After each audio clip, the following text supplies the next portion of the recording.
Not your average tabletop. Woohoo!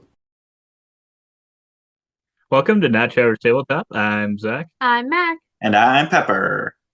and today we're continuing on with our top 70 games of all time, 50 through 41. So if you haven't watched the other two videos so far, go check those out. And kind of alongside this, you can see based on the title of this that we're also doing a giveaway. So go check out that video to see what you have to do. I think do you usually put it in the description of these as well, Pepper? Sort Uh, of. a light description, but a link to the giveaway video as well. So go check that out. Long story So you can see short, how to enter. comment on the video. Yes, exactly. And comment on all the previous vids and the future ones. So you'll probably want to subscribe uh, just so that you can see when they come out. But yeah, we're going to get into our number 50. So we're getting into our top 50. This is what we were doing originally when we started this, but only we're doing a top 50. So we're finally getting to that part of the list. Yes. And we'll see if The I real can. meat. That's true. We'll see if I finally get any Garfield or Stonemaier games on my list. I might just be wearing this to show that yes, I am a fan. Now I'm getting lit up in the comments below about how big of a fan I am not of either of those publishers.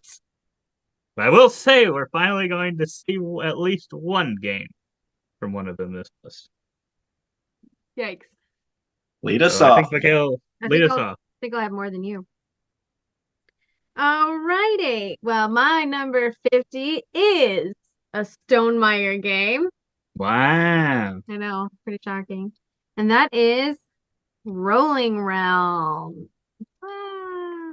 We had to put up a counter here. So Zach, even though we made the counter specifically for him, and he's at 0-0 Stonemaier and Garfield, Mac is all the way up to 4 Stonemaier games already in 21 games. Wow. Is this where I note that I'm not sponsored by Stonemaier? Yes, unless you are. I am not. Would make a lot of sense. That would make a lot of sense. Well, we just have like 11 games from that publisher. Even more. Even more. So, what are the chances? All right. Well, Rolling Realms is my 49 or sorry, not my 49, my 50. It was 49 last year. So, just last one little spot. And I've just really enjoyed playing this game more. I don't think I really played it the first couple of years we had it, which is why it just wasn't really on my list. And then kind of got into playing it more, and there's just so many realms now to explore and so many realms of like games that I do love. And so it's like a really like fun mini like way to experience like some of your favorite games, and it comes with so much variability. It's so quick and fun. Gotta love the Magic Array portion of it. And so I just have really enjoyed this game and kind of learning and playing more of the realms. You said Magic Erase, right? I don't know what I said. I thought you said the Magic Race part of it. Oh, I was, meant Magic Eraser. no, sounds like Magic Race. When is the Magic Race happening in this game? Yes. It is a race to the most points. Yes. I'm sorry I did not enunciate. No, I just misheard. I had bad hearing. But yeah, this is a good pick. We now have Rolling Realms Redux, so we haven't had a chance to play that one yet. So we'll see which realms we end up liking from that one. So yeah, like you said, there's a lot of promo realms you can go get out there. Maybe some of your favorite games that aren't Stonemaier games. So this is one that has a lot of content. Mm-hmm. Yeah, for one sure. worth checking out. Yeah, I am keeping the train of Stonemaier games here and keeping the train of double R games with Red Rising. Oh my gosh. I have 2 Stonemaier games, so I am obviously a decent fan. I'm not saying I'm the greatest fan, like Zach says very often, but I'm a decent fan, and I think the numbers speak for themselves. But Red Rising, one, I love the look of the game. Yes, you look at it here, it's so colorful, and it really ties into the hierarchy of the different classes in the game. There's a bunch of 10 or 12 different colors of cards in the game, and each one feels unique, and they kind of have a different effect, different types of effects that they let you do. Some of them let you just really score a ton of points. Some let you really manipulate the board and get specific cards you want. I love crafting the hand in this game, and that's what it's all about, is what hand are you left with at the end of the game. Sometimes you want to hold on to a card, but you really want to play it to use its ability, but you're not sure if it's going to come back to you. Something really special that, obviously, there is Fantasy Realms, I believe the name is. So I'm not going to say it's unlike any other game, that aspect, but it's unlike any other game that I like. And Jesse, it was on your list, dropped off your list, and now it's back on your list again. Yeah, I think I remember making a joke because I had said in the first one, you'd asked me, "Oh, is this going to stick around or whatever?" And I said, "Yeah, this is going to stick around." And then it fell off the list the second year, but now it's back. It's kind of steady there at around the 50s. I think it's definitely going to stick around next time. Yeah, that's a good pick. I don't think this one made my list, but yeah, as you said, it's all about the hand. The rest of the points in the game don't matter. Like, whose line is it anyway? Uh, Well, this isn't even in your top 7. It's not going to be in your top 70. no, unfortunately. Yeah, we keep extending it, and he's I had like, a lot of nah, new ones. keeps falling. A lot of new ones. It's a good game. I guess Tell me. marriage means We'll see this one on a list again, sure. So my number 50 is a brand new game, brand new to me. It's one I played on Board Game Arena, so do not own, but may be owning soon. It may have been in part of the Nerds Day sale, and that is Distilled. Ooh, yeah. And this is still not a Stonemaier Garfield game. I did not keep up that trend. But yeah, this one was one that I was hoping to enjoy. Heard a lot of praise about this one. It's been nominated for a lot of different awards, it seems, over the last year. And a lot of people were liking it. And I feel like I don't remember who didn't like it, but I must have saw some comment on it and like someone not loving it. So I think that for some reason always deterred me from it. I'm like, no, that's not that good of a game. It's probably fine, but nothing special. But then when I played it, I was like, oh yeah. Even though I don't drink at all, I just find the process of making these things kind of an interesting process, kind of similar to viticulture, where you are kind of crafting your different whiskeys. I think, is it whiskeys? Whatever it is, all these different types of things in this. You can get moonshine and stuff as like the last ditch effort. Usually you don't want to be making just a ton of that, because that means you're probably not doing as well as you'd like. But it's a little bit of kind of push your luck because you kind of create this. I don't know if you call it a hand or just this set of cards, kind of to create something, and then you're like taking some out, and then kind of whatever you're left with kind of helps you create that whiskey thing. So could end up being good, could end up being bad. You're trying to set yourself up so you, even if you kind of take out something that you didn't necessarily want to, you can still do something with it. I found that pretty fun. And yeah, I thought this was pretty good. Pepper, I guess, is the only one that's played this. You have not played it yet. Yeah. What were your I thoughts, guess Pepper? I don't know that this would have made it soon. Yeah, it did not make my list. I think with more plays, it could. It's very similar to viticulture in feel and what it provides for me. I still prefer viticulture, but it's got some cool things in there with that kind of push your luck aspect. Yeah, I like this one quite a bit because yeah, similar to that, you can get some upgrades and stuff as well, which kind of can change even from the very beginning of the game, change how it feels like, oh, that player's got something really good, and I've got this, but it all's kind of broken feeling and feels really good. All right. Well, my number 49 is new to the list, but it is not really new to the collection. I think it just kind of got overlooked for a few years and we didn't really play it. Now it's back well, we played it a few times, and that is Coal Baron.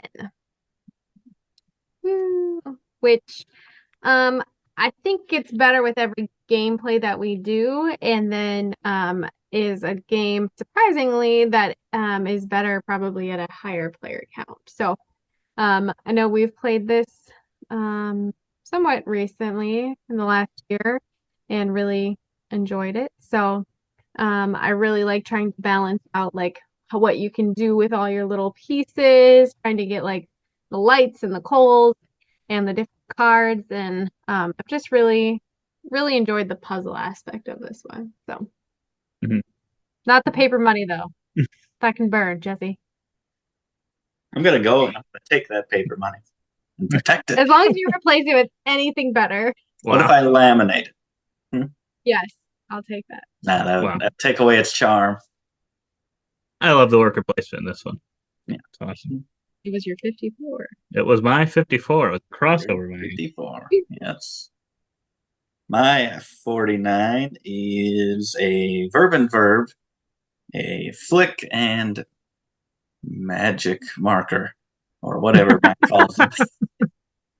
It is Nice. Sonora. This one is, it's a game that initially you're like, this is going to be a gimmick. You're flicking these discs that have different values onto this board, which has 4 sections and sometimes multipliers. And you take whatever values and put them in whatever corresponding sections to score on your own player board, each having a kind of a different one's kind of polyomino, one's you're kind of traveling out through a path, one you're filling in spaces. So slightly different, but not really anything too innovative, kind of rolling right wise, but it's really all in the flicking, and I love the flicking in this game. It's so fun trying to either bank it off of some side. If you want to go in the section that you are currently at, you're going to have to come up with something crazy to get it to bounce back, because you can't just lightly flick it off the edge into your own quadrant. So you're going to have to either get to a multiplier of that section in some other quadrant or do some crazy bounce. It's a lot of fun. You never know where your discs are going to end up. You may have it in a good spot now, but it's going to get knocked somewhere completely different by the end. And I think that each 3 of the 4 sections of scoring I enjoy quite a bit for their little mini games. That's a good pick. I don't feel like I hear this one talked about very much, and I think it's pretty fun, solid game. An interesting way to get to what you're doing in the different zones. But definitely a little bit of luck in it, just based on kind of how those can bounce off, or if someone flicks yours. They might not have even been intending to do that, and it just hits yours. Mm-hmm. And then you're in a bad spot, and they're in a bad spot, and no one's happy. Interesting pick, Jesse. I didn't know that you revered this one that much. I think it's just, I've just grown to respect it. I initially But thought you like that's all right. I think Jesse was right when he said that it was gimmicky. Wow. It's more than a Wow. gimmick. Delivers. It's worthy of the gimmick.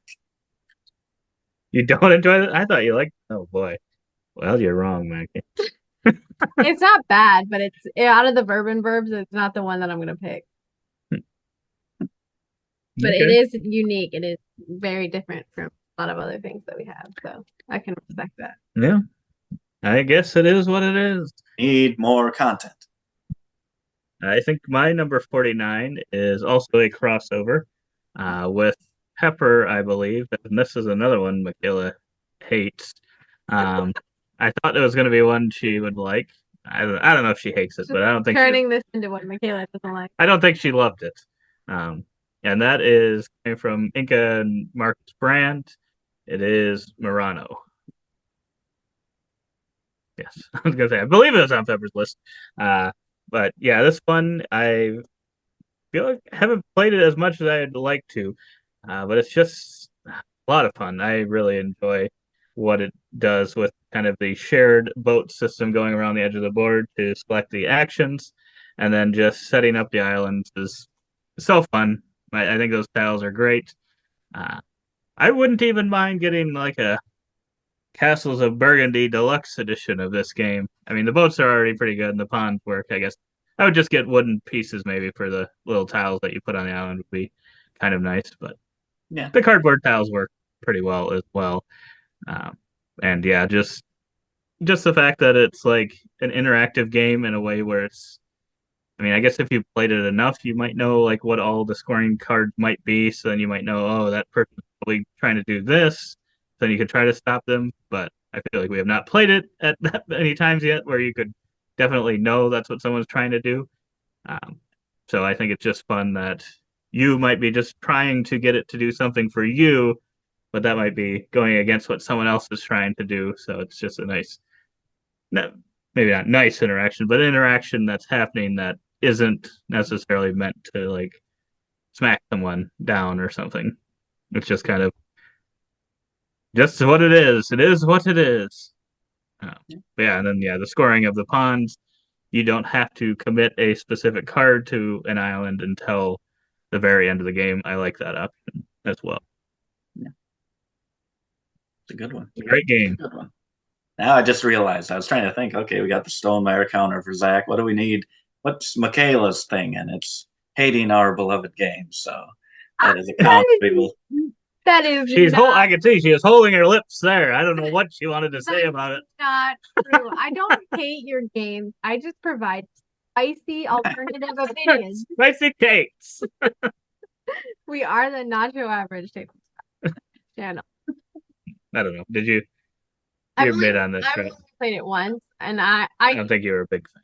I like the boats going around the outside. I do not like the scoring with the pawns and the weird buildings, but Then you're not gonna like it. it could just be that I just need to try it more to understand it because I feel like that part just really didn't come across the best in my brain. So I'd be willing to give it another try because I really did like the boats piece.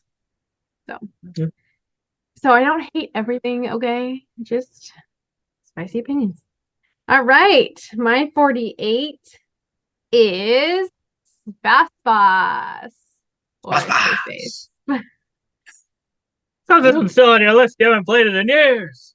Because it's still a great game. If you take out the one card and just destroy it, then it's still a great game and nothing can ever be wrong with it. But I don't know, it is so much fun though because it's like you get something you might get something every turn. It's simultaneous. You're rolling die. You got these little spaceships. Yes, there are cards that aren't really used often. Like everyone kind of knows which ones to go for, and there's kind of a little bit of a strat, but it's fun dice rolling. It's fun getting rewards, like that constant rewards once you get enough card flips. I think is just always a good time. We do have a couple of the campaigns. Is that what they are? Yeah. So Campaign expansion things.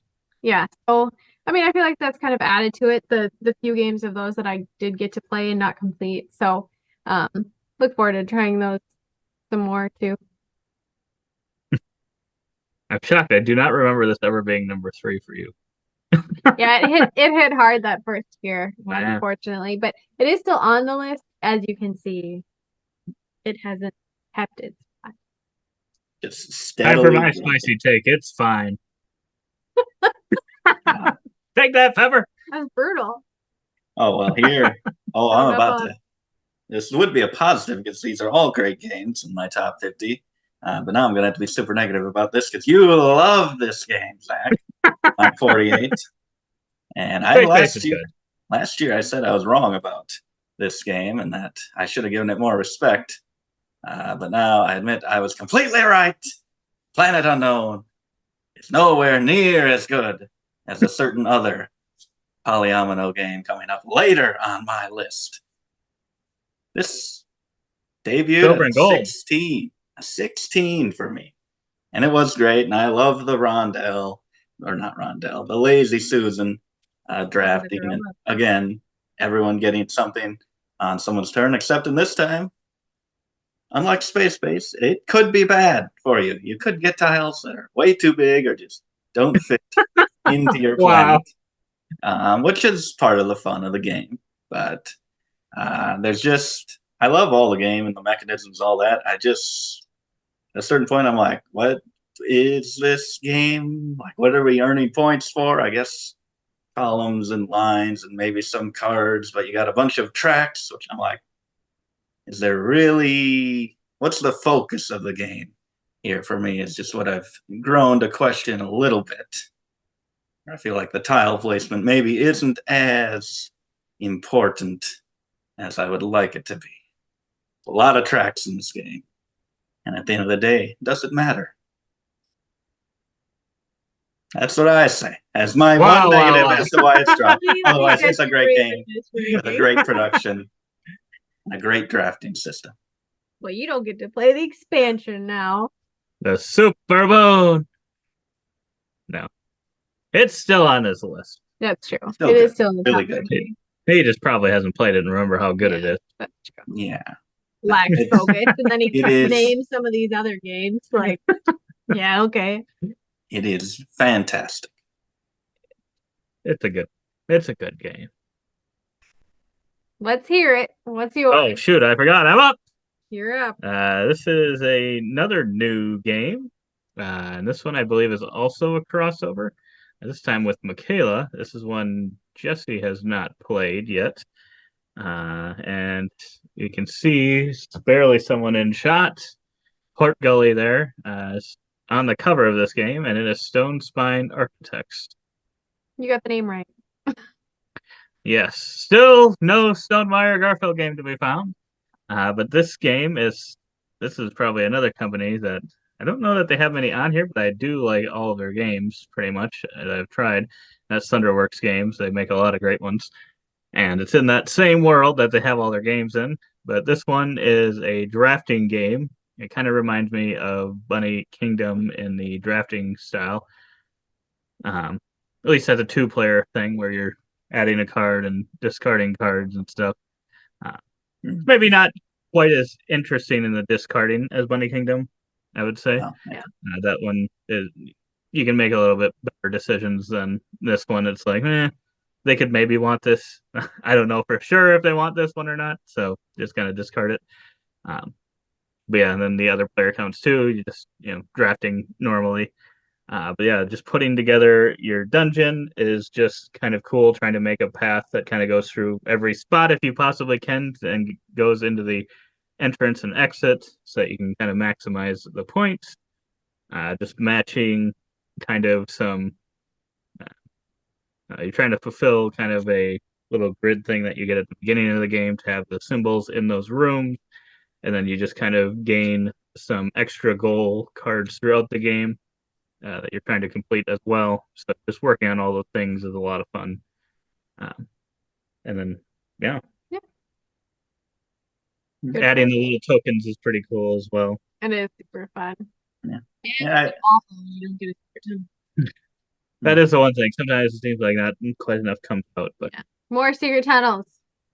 maybe there'd be more higher player counts. We've mostly only played it 2. That's true. Gotta try this one. All right. Well, my number 47 was 27 last year. And that is Western Legends. Oh boy. Dropped. I really struggled with where to put this one this year because I feel like I still love the open sandbox of it. Like it's so much fun to like have those cards and like go and fight a bandit and beat him, whoop him with a big old poker card and rustle some. Well, I guess you're not really rustling cattle unless you're a bandit, but kind of just going around doing all those things, playing poker. Like it is just so much fun. It's so different than all the other style games that we have. I think this is probably one of 2 or 3 sandbox games that we might have. I don't even know. So I think the only thing is just that when I was going through my list, I was going through games that like we hadn't played in a long time and like games that I wanted to play. And this one just kind of got beat out because I feel like I do play the same game every time we play Western Legends, which I love. I love the game that I play. But yeah, I just I think it's just so much fun. And it's so thematic. It is great to me. I think we have to play with, I don't know what it all adds, but the Blood Money expansion, see if that Yeah. does anything. Maybe broadens what we can do, possibly. We'll have to see. Yeah, I'm looking forward to that. And we also at Gen Con last year got the little card pack, Showdown. the showdown, like the mini. And that was fun too. So I feel like there's lots of content. So I am looking forward to Blood Money. Yeah, it's a good one. I also play the same every time. I just get gold and cash it in and turn money into points. You just go like this. Up and down, up and down. Get a horse so I can go to those in one move. Yep, exactly.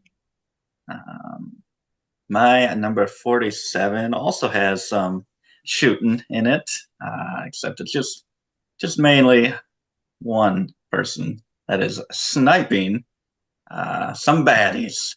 And this is a hidden movement game called Sniper Elite, the board game. So this, I guess the bad guys do shoot blindly at the good guy where they don't know where he is.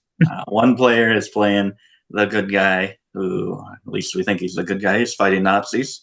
And he's trying to sneak and achieve different objectives on the map, which are just go to number 1 and number 7 and number 3 or something like that.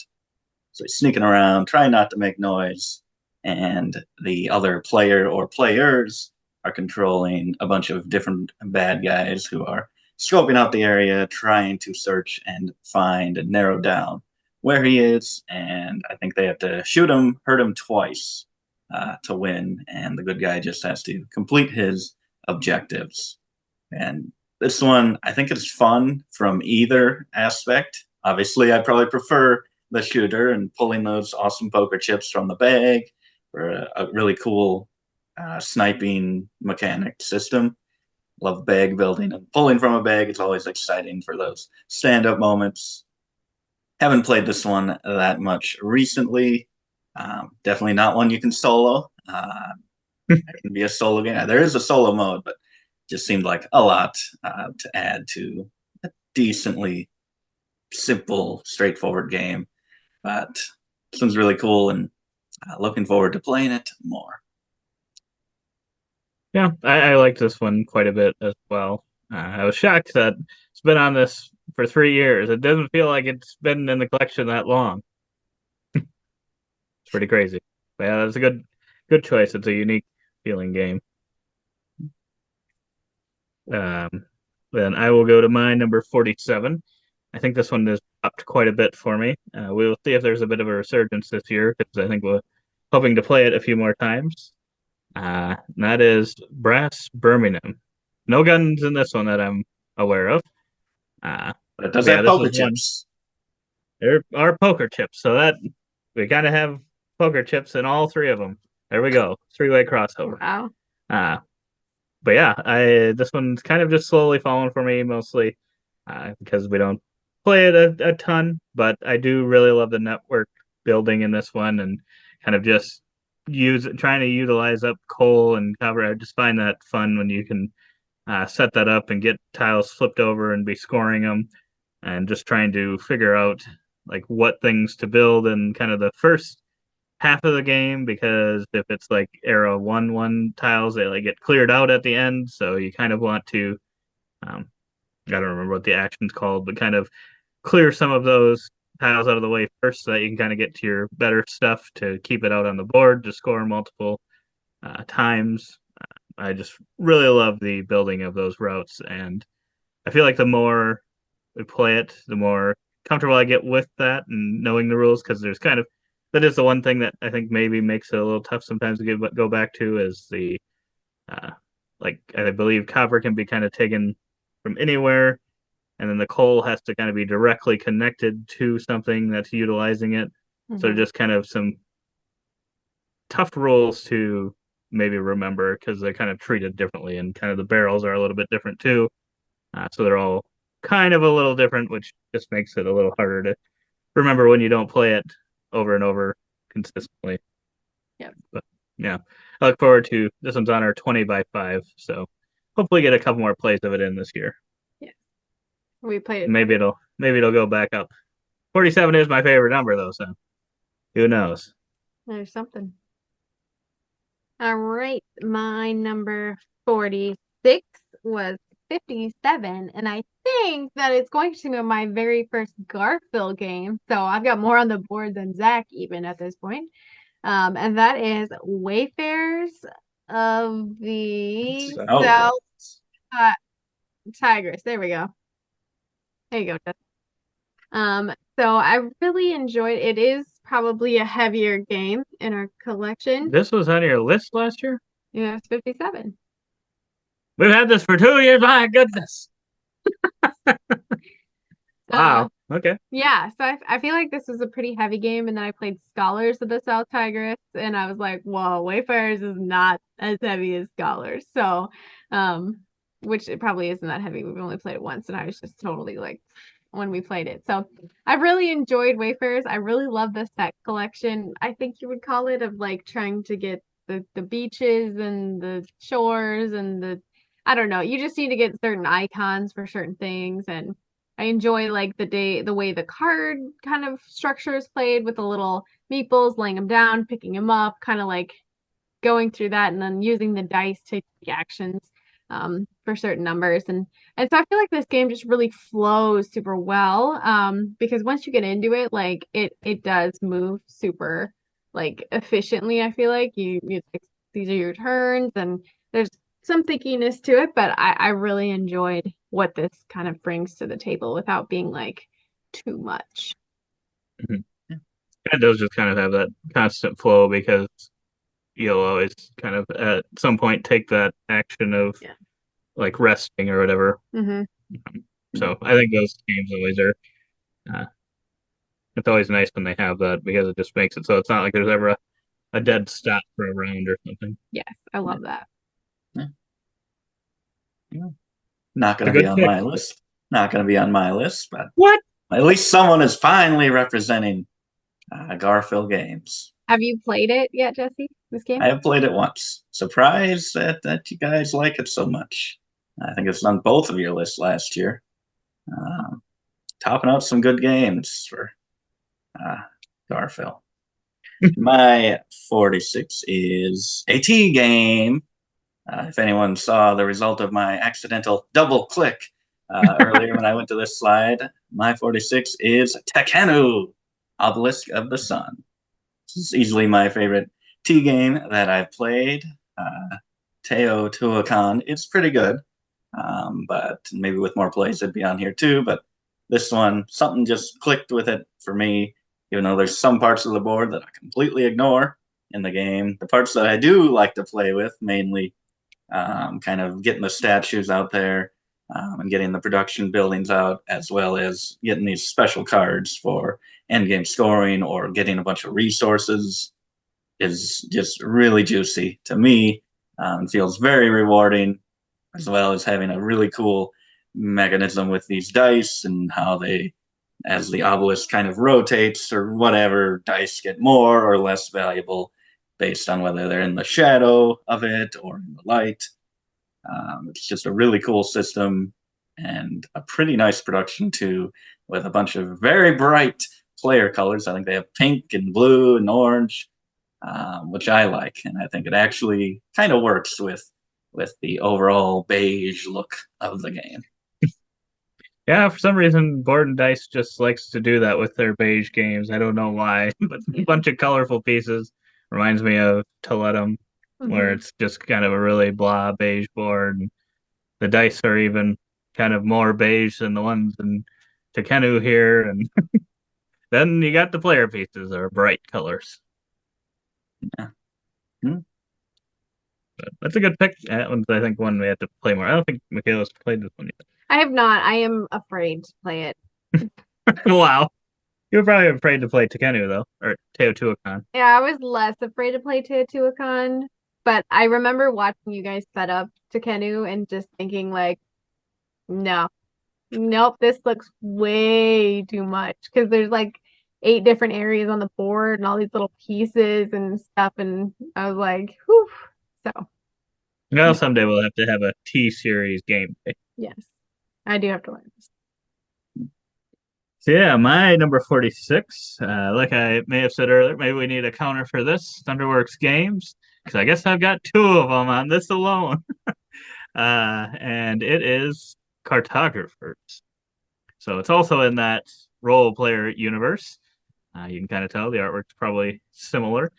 But this one, you're creating some of your own artwork, and you can be as detailed as you want. As you see there, there's 2 possible. Is a flip and write game, so you will do some writing on some Mine, if I'm lucky, will look like the bottom corner there. I would not look as good as the top one. That looks pretty good, honestly.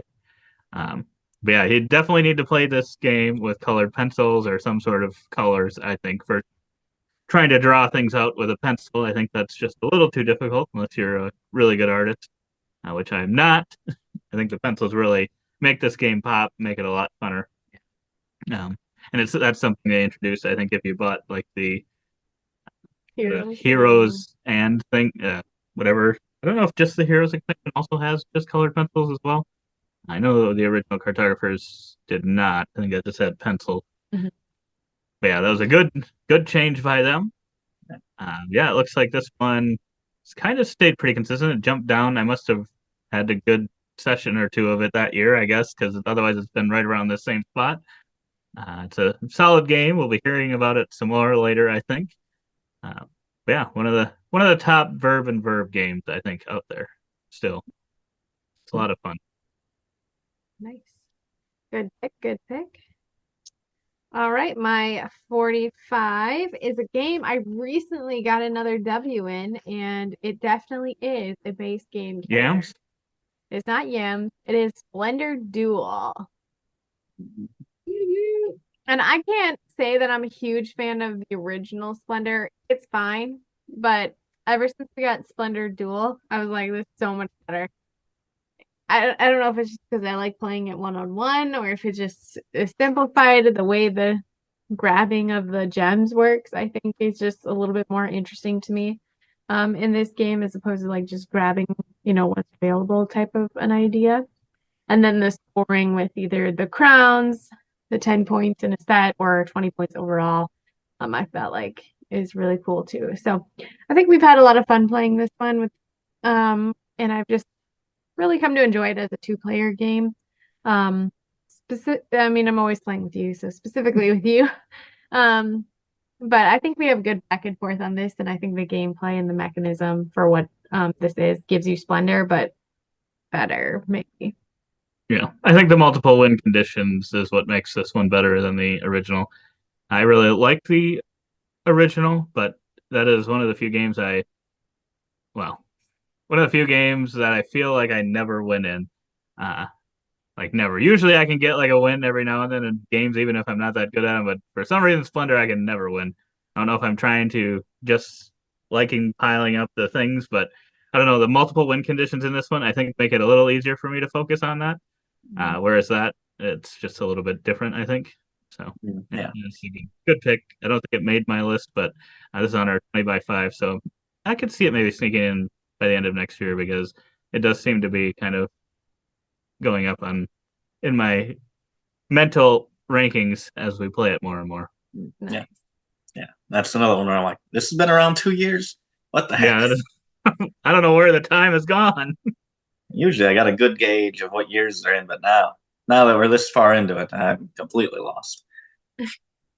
My 45, I guess I don't remember if it was in previous years. I would think it would be in last year because it seems like it's been around a little longer. It's a verb game, maybe the biggest table presence of a verb game, especially when you play it at near max player count that we did. And that is Twilight Inscription. This is not on last year, so this is new to the list. This one kind of reminds me of one of my earlier games, Sonora, where you have 4 different boards and you are rolling dice to get resources to fill in those different boards, either kind of have similar things, either filling in spaces, kind of polyomino-like, or spreading out and moving down some tracks. And there's a little war in this one where you're battling people to your right or left, which I think it's not like devastating if you don't win, so you don't have to focus on it, but it also gives you decent bonuses if you do win, but you get those bonuses anyway just for building the things in there as well. So I don't feel like I ignore, although I do pretty much ignore the planets up on the top right. I love the other ones just a lot more than those, but you do have to get like 1 or 2. So I really like it. Production's great. Got some awesome dice. And the orange markers have a really cool look kind of on the dark space of the board. Yeah, this is a good pick. Yeah, it seems like there's a lot of good Verb and Verb games on our list, and that's cheap plug. We do have a top 10 Verb and Verb video out there. If you like those style of games, then you go Wow. check it out and see what our top ones are. But yeah, this is a good pick for how much it has going on. I think the kind of intro thing that it has Oh, makes it pretty easy to learn the game. I thought it went pretty well for, like you said, Yeah. we played at like the max player count. I don't remember what Michaela thought of this. Mixed. Mid. I don't love the war thing, but Sit But next to I you, only so played it was it, I easy think, because you didn't pay tonight. attention to it. You're just like, I forget the war. I'm like, thank Yeah. you.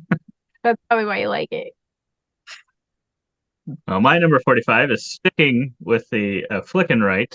Ooh. So yeah, another plug to do that. And finally, the moment everyone's been waiting for. We are finally getting to a Stonemaier or Garfield game, Which one? and it is going to be a Garfield game.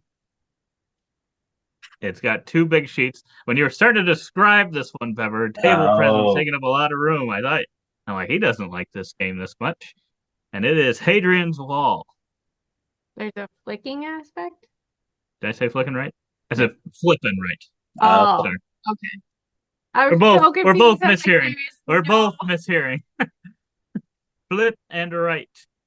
Yeah. Hadrian's Wall. This one's from Bobby Hill, and actually there's going to be another game kind of from Bobby Hill in this kind of, I don't know, inspired by Hadrian's Wall.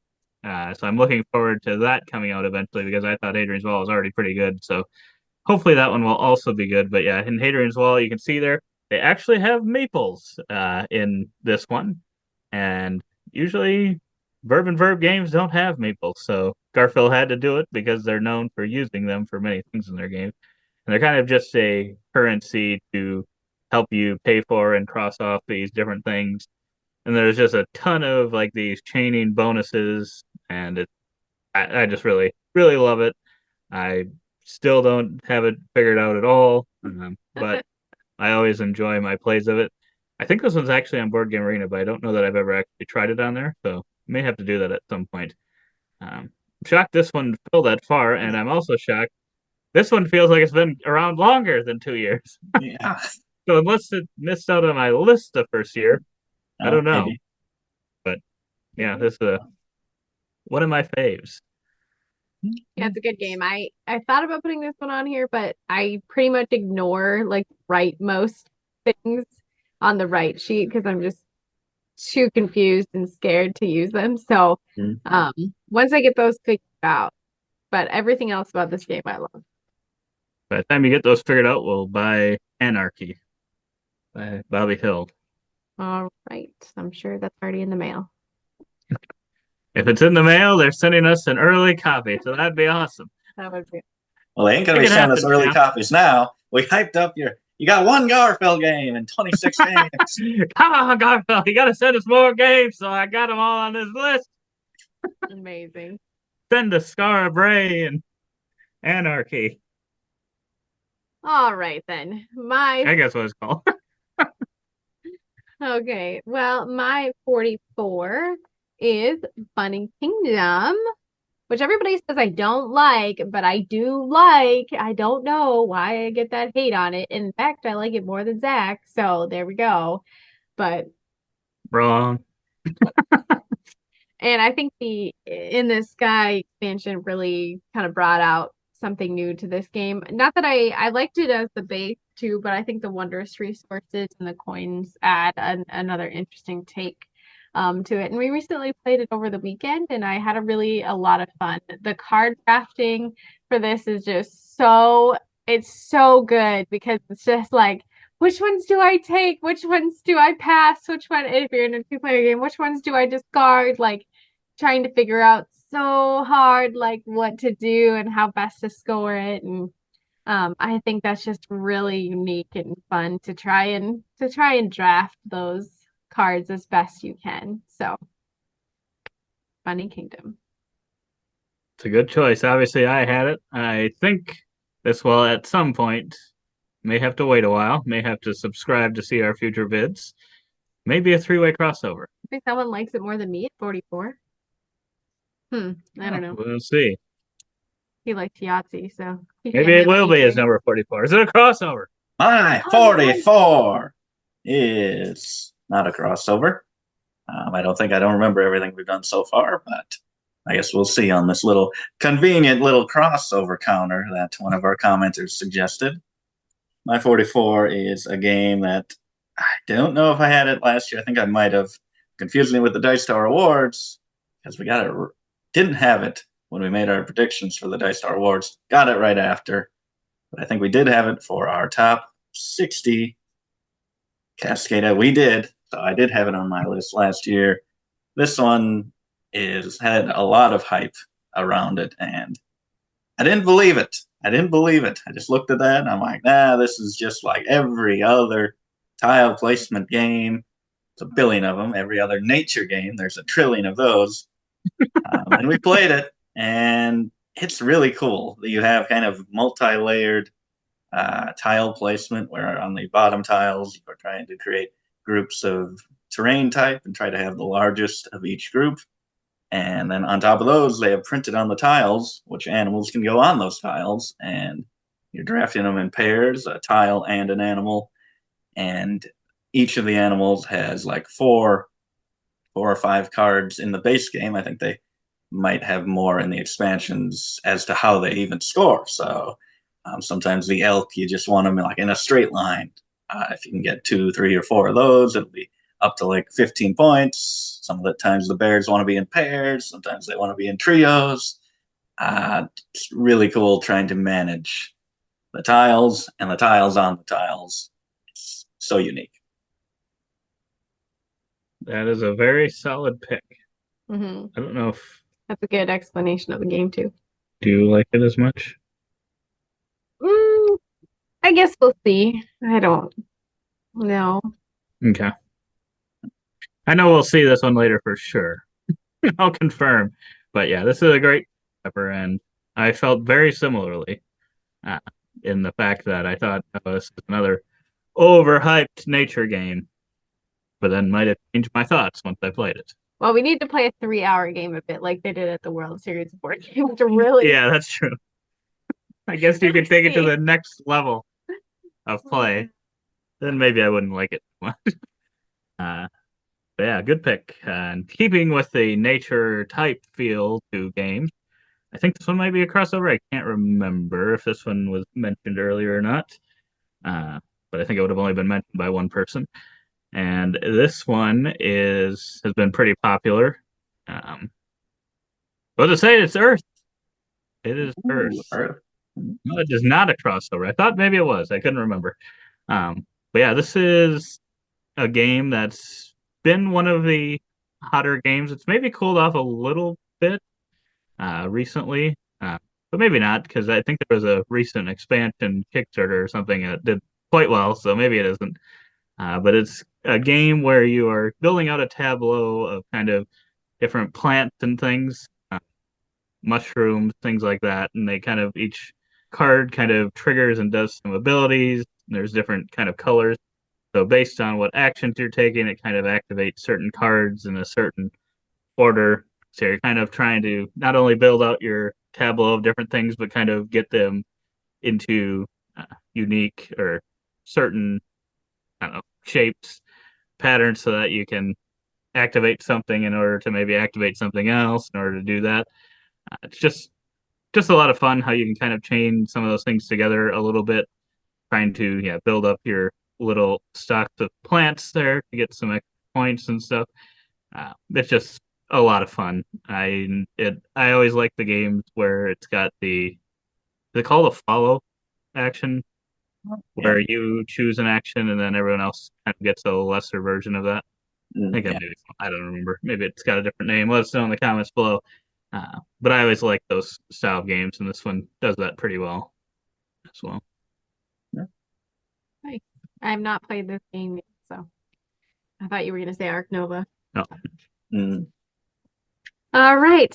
My number 43 is brand new to the list, brand new to the collection in the last year, and I love this game. I wanted to rank it higher, but I like just looking at it, the list. I was like, I just don't know if it's just the hotness or if it's the game. So we put it here, and that is Sansushi. Sansuchi, however you say it.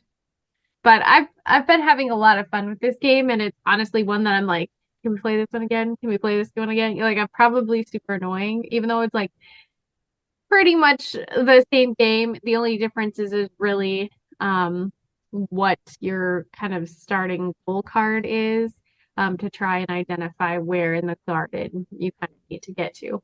But I think that it's just fun to try and draft the correct cards for the rows that you need to move down. You're using these two colored cards to draft the tile from the one of the two colored rows, I guess it would be.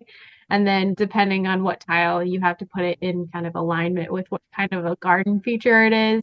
And then you kind of move your people down into the garden and you score based on how far down into the garden you can get. And other pieces. So I don't think I've won this game at all yet. And so for me to not win a game and put it in a top 50, I think says something about the game. But I just have had a lot of fun trying to draft to get the garden kind of set up and figure out where to go with it. So Yeah, that's a good choice. I don't think it made my list, but it is a fun one where you're adding those, and then every turn you're kind of moving one of your gardeners down and can kind of choose how far to go down. I do like that where it's like, well, I could just take 2 points with them, or I could jump all the way down to like 4 points. But it kind of depends on how much time is left in the game because you always have to move one, and you can kind of just go down slowly and go like 2 points, 3 points, 4 points. I really like that in the game. Yes. No. I am going to be joining in with the cult of the new here with my 43. It's brand new to the list, and I have never had physical relations with this game. I have only played it over Skype, and that is Skyrise. Zach delivered, waiting this game for who knows how long, 15 years it feels like, and finally delivered to your place while I was here. And thinking about the rules, we decided that it could maybe actually work over Skype. You just set up the board, aimed your computer camera at it, and I think it actually went smoother than I expected.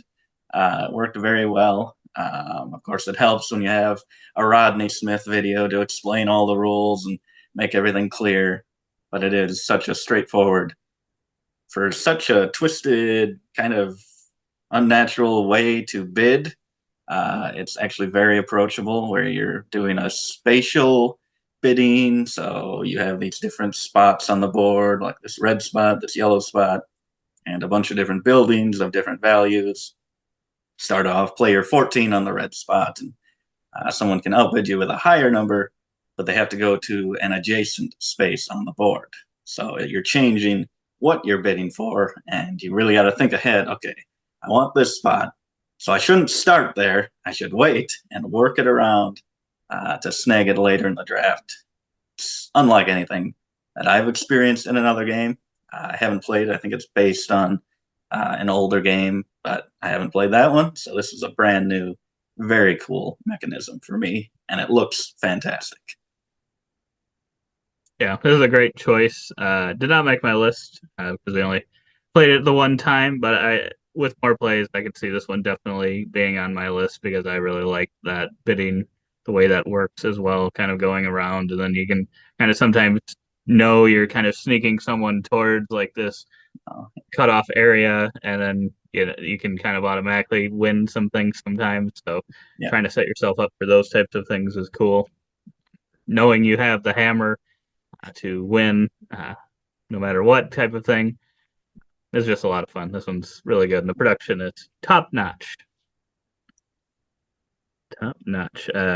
Yeah, my number 43, we're hitting the Garfield games again. So we're starting to roll now. But I will say, actually, when I first did this list, there were 2 of the newer Garfield games, Scholars of the South Tigris, and Ezra and Nehemiah were right around this area, and I removed them because I'd only played them once. I didn't have enough. So try not to be too big of haters, knowing I don't have a ton, maybe, of Garfield games on my entire list. But there should have been a couple more right in this area, would have knocked off some of the other stuff. But I was like, I'll just wait, give it another year, and get them played a few more What times, about see all where the they ones deserve to that you be. have played more than once? Where are they? They're right here with Viscounts of the West Kingdom, right here at 43, which has been on my list a few years now. I was gonna say, for some reason, I was thinking in my head, I'm like, I don't know if this one's been on my list previously because it kind of feels like one of those that I maybe wouldn't have put on there. It just would have kind of not made it, but it has, and it's actually gotten better this year. So yeah, this one's one kind of a rondel where you're just going around based on kind of this card you play, which just has, as most Garfield games with cards do, kind of a lot of symbols that do various different things. One of them will show how many movement you'll take, and then it does some other things that gives you some symbols that you'll use to take, potential actions where you might be going out and building some of your buildings on your board. You might just be collecting some resources. You might be adding people into the center castle area there. You might be scribing books. Mm-hmm. Um, so it's just a lot of fun. It's a deck builder, but it's interesting how it kind of can allow you to really. I feel like one of the more recent plays we had, I like was discarding cards or actually like getting them out of my deck and got down to a very few amount of cards. And it's interesting how that can work too if you just have a few. So then you're kind of just doing the same ones over and over. So you can get really powerful in certain actions and just take bigger actions of those. It's a lot of fun. Yeah. It's a great game. I feel like I don't know, the black sheep of the Nah. West Kingdom trilogy because it seems like the people that maybe don't like the heavy Garfield games like Architects, and the people that like the heavy ones like Paladins, and then Viscount just kind of gets lost in the shuffle, I feel. Which is unfair because Viscounts is, I think you described it. It's a great game and it is kind of different than I think the other kind of themes of games. I mean, they're all kind of different, but like the Rondell piece is just completely different than anything that they've done. So it brings a unique element to it. Yeah. Good pick. All right, my number 42 is a crossover in this 10 with one of these two boys, and that is Viscount. Pepper with Cascadia. Zach's asking me if I like it, and I'm like, what? I'm about to get to it. Can you just not? I couldn't remember. I don't know what you like.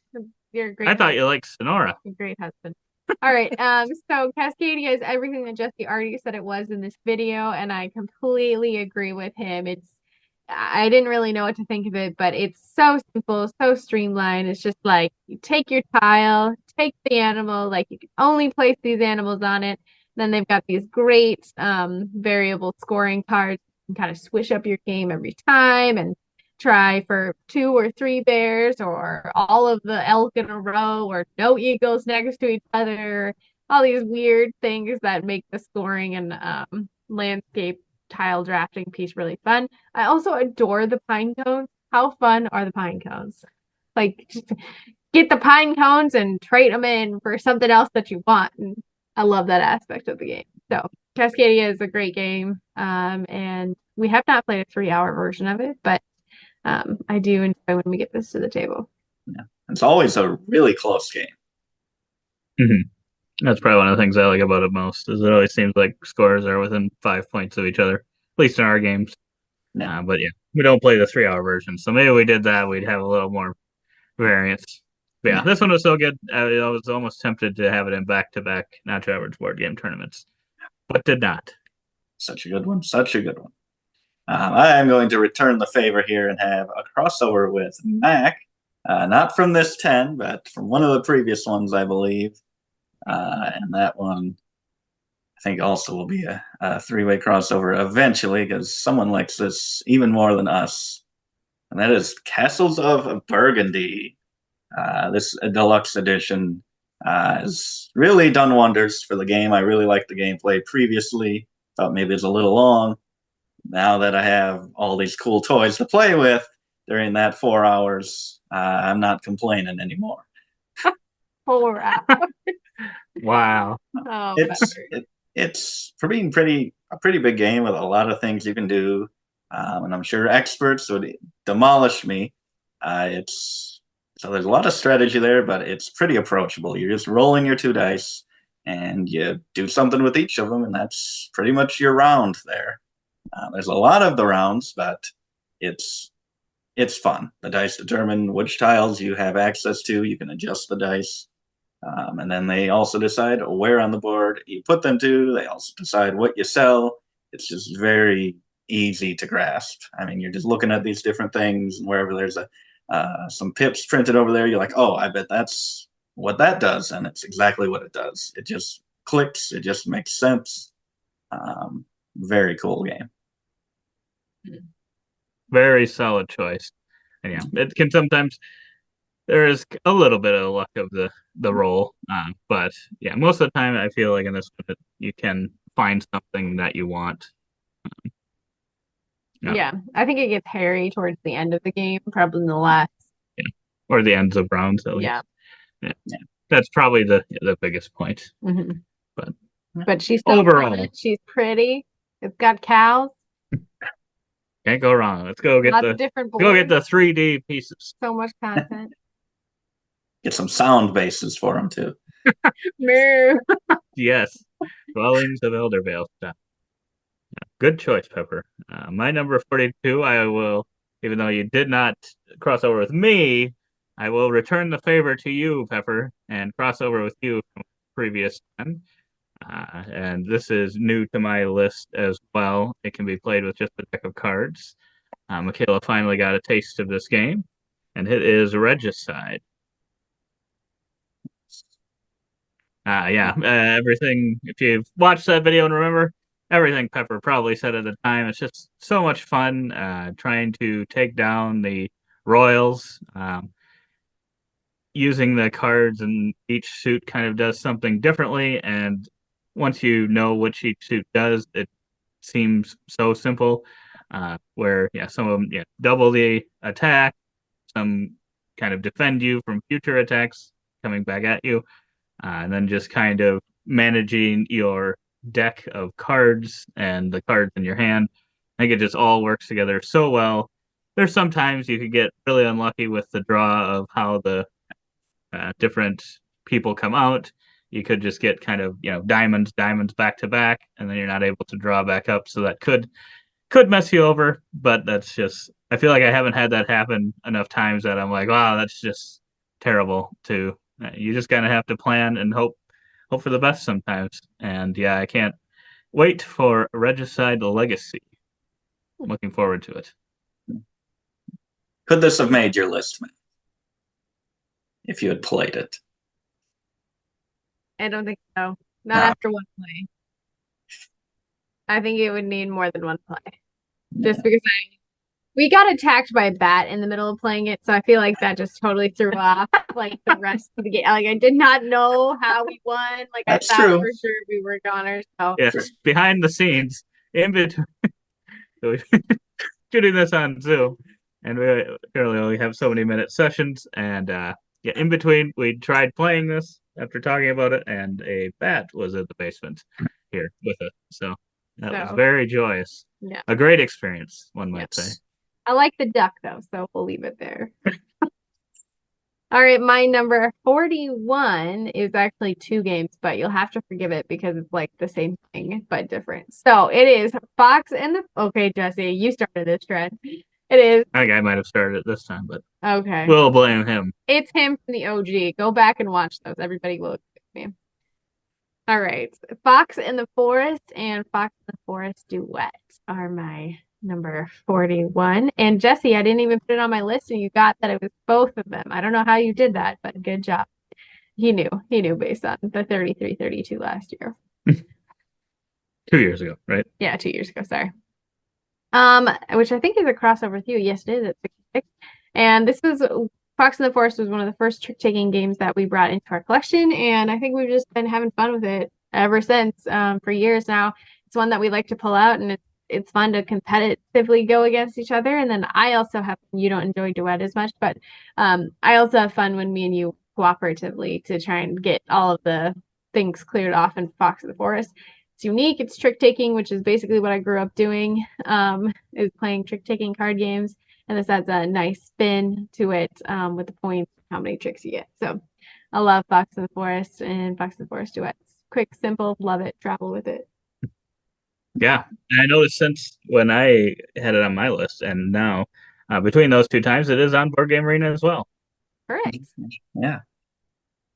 And I had terrible experience with it. You destroyed me, and it's never going to be on my list. My number 41. He's really good at it. My number 41 is a Verb and Verb game. So the last one I'm mentioning had quite a few of those this section, I believe, and maybe that's my counter I need to keep track of. This one I've only played digitally, and I think that's the only way to play it because it maps out your tour perfectly for you in ways that you could mess up in person. And that is On Tour. This one, you're rolling dice, and that gives you a number. So you roll a 5 and a 2. You got to put a 52 and a 25 onto your map, and the different spaces that you can put them on is determined by the cards available that round. And this one's just really cool. You're trying to make one consecutive or ascending or descending string of connected cities. And at the end of the game, the longest that you're able to make is going to be your score, with some bonuses. Some are doubled spots if they land in certain cities, but it's a very simple game. And as I was going through this, I wouldn't have thought this would make my list, especially not this high. But I must just have had some really good experiences and not overplayed it, not underplayed it lately. So it's just kept rising as I was making my rankings. And, very cool game. Yeah, I was shocked when you started talking about it. I'm like, I thought it might be a different game. But yeah, I'm surprised that this is up here this high. I think at the time when it was the hottest for me, but I think it's kind of cooled down a little bit for me, but I still like it as an app for sure. It's one that I go to every now and then. It didn't seem like you were as hot on it, so I'm glad to see that it's right up there for you now. Good pick. I have not played this one, but look forward to it. Looks like a good one. Yeah, you should like it. Maybe. We'll see. Maybe you won't. But for the final game of this set of 10, for me, I believe it's a crossover. I think Jesse had it earlier. And this is this is a game that I always bring up over and over and over and over and over and over as comfort food game I judge everything else on. It just has staying power, and it is King Domino. Mm-hmm. Or King Domino Origins. As you can see here, it's been right around in this 40 range. It's just one of those that I'm always excited to play. I think it's just a solid game. The drafting part of it, where you're flipping over the next set of tiles and deciding, well, based on what I pick here, I'm either going to be earlier last picking for the next set of tiles. So I don't know. It just makes for interesting decisions of, do I try to get some better tiles because those tend to be the ones later on, which makes sense that it would be that way. Yeah. But yeah, it's just a lot of fun. And King Domino Origins has some of probably the greatest wooden pieces I've seen in any game, maybe. They're so they're really, cute. really cute. And in that one, things are a little bit different, and I think they kind of add just a little bit extra on top of it that makes it interesting. And I think there's several modules in that game that you can kind of put in or out depending on what you want to do. I do like one quite a bit, so I would definitely, I think, recommend going for King Domino Origins just right away if you're getting into the King Domino universe, because you can pretty much play kind of base King Domino with no modules. Otherwise, as you learn it, you can kind of add additional things in there. Yeah. This one's really, really good, and I feel like it could be another one that could be on its way to a 3-way crossover eventually. Maybe. Yeah, maybe. We will have to see. But speaking of crossovers, so we got 2 minutes in our meeting, enough time move on to this stats page, which is a bit messy, thrown together at the last minute. So have the Stonemeyer counters for all of us. Mr. Stonemeyer shirt there at 0. I have 2. Mac has 4. Garphil, he has 2. I gave Mac an extra 0.5 for Noctilica, Shem Phillips design. And I also counted my solo games that I have, which I have 9 games that are Wow. games that I play solo, which is like a third of the list. And board game arena games that we have played. Zach has a whopping 7, and I have a good 4, and which would be known as a high number, but compared to Zach is quite small. Mac didn't have any of those, so I had to think of something for hers. I didn't know a gimmick to attach to Mac, so I noticed that she had 4 games starting with the letter P. That was a bit unusual. So that is your There you go, counter, Mac. Wow. I've known. We'll see. You guys better tune in for the next episode to see kind of how that continues, her trend of P games. But yeah, otherwise, we thank you for watching this long. Like the video, subscribe if you want to see more. But otherwise, we hope to see you on the next one. And as always, don't forget to keep on nibbling on our content.